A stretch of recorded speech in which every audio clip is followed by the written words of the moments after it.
시편 119편 113절에서 120절 주는 나의 은신처요 방패시라. 텍사스에 포트 월스라는 작은 교회가 있었습니다. 한 번은 그 교회 교인들이 성가대 경연대회를 나가려고 계획을 세웠는데 교회가 재정적으로 참가비를 부담할 여유가 없었습니다. 그래서 그 참가비를 마련하기 위해서 교회 마당에서 카워시를 세차를 하기로 했습니다. 그런데 세차를 하려고 모인 그날 아침부터 비가 오기 시작하였습니다. 그러자 성도들이 낙심하여 성가 경연대회에 나가는 것을 포기하자고 말하였습니다. 그러나 그때 한 성도가 제안하기를 이 내리는 비를 한번 활용해 봅시다.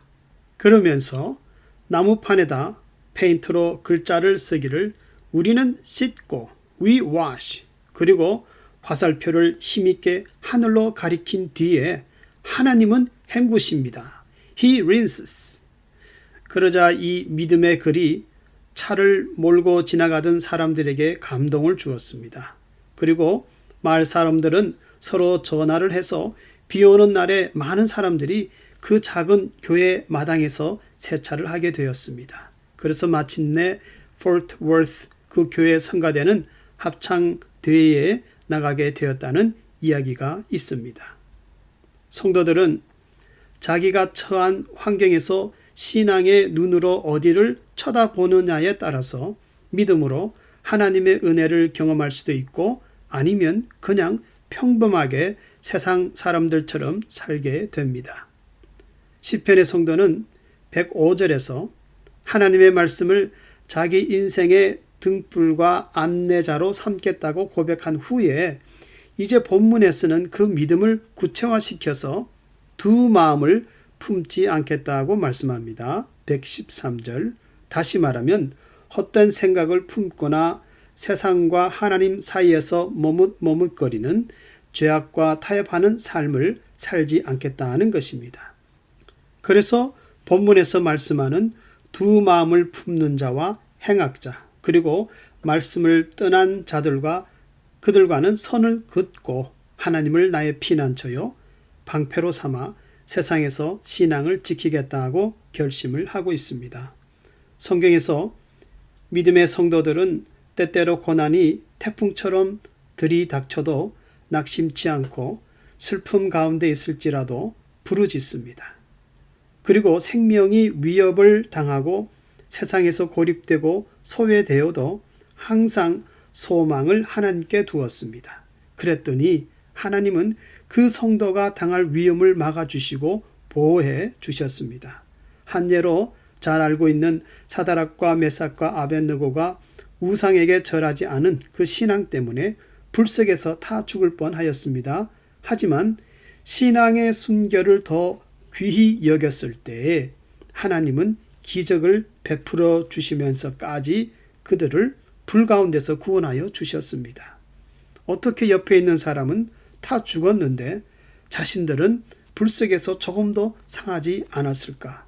이것은 하나님을 신뢰하는 자만이 경험할 수 있는 간증입니다.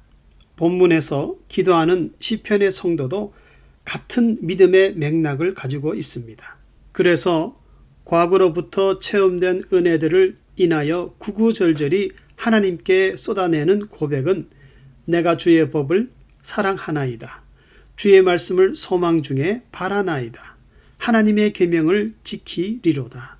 주의 율례를 항상 주의하리이다. 내게 보여주신 주의 증거를 사랑하나이다. 기도하는 성도가 늘 마음속 깊이 깨닫고 고백해야 할 것은 말씀, 곧 하나님만이 참으로 나의 피난처요 방패가 된다는 것입니다. 그리고 116절, 117절에서는 성도라 할지라도 불순종하여 하나님이 은혜로 붙들어 주시지 않으면 별 수 없이 타락할 수밖에 없는 존재라고 경고합니다. 그러므로 나를 붙드소서 내가 주의하리이다.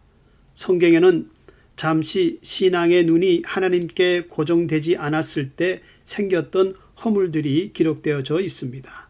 다윗이 밧세바에게 그러했고 솔로몬이 이방 아내들을 통해서 그러했고 예수님을 저주하며 부인했던 베드로가 그러했고 세상을 사랑하여 바울 곁을 떠나버렸던 데마가 그러하였습니다.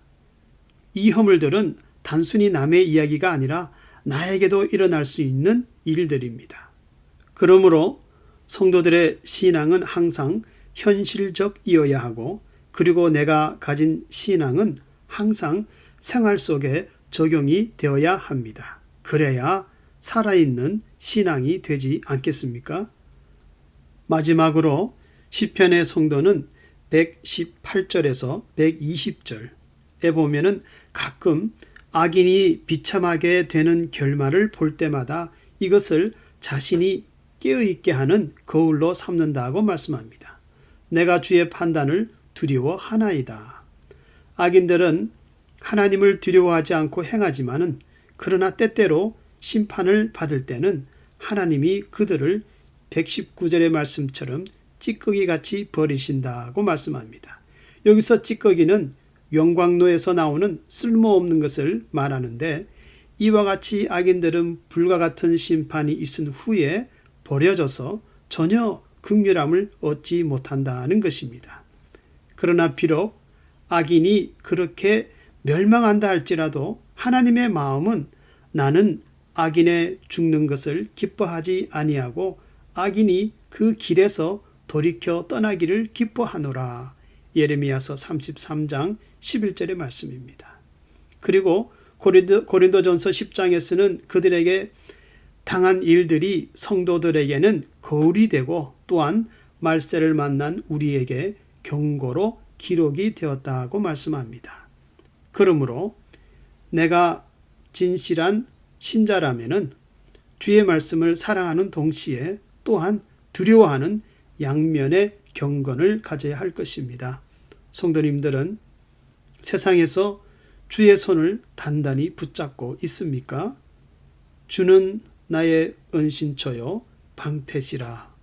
기도하는 성도들은 세상에서 두 마음을 품지 말아야 합니다. 그래야 하나님이 나의 피난처요 방패가 되신 것을 더욱 체험할 수가 있습니다.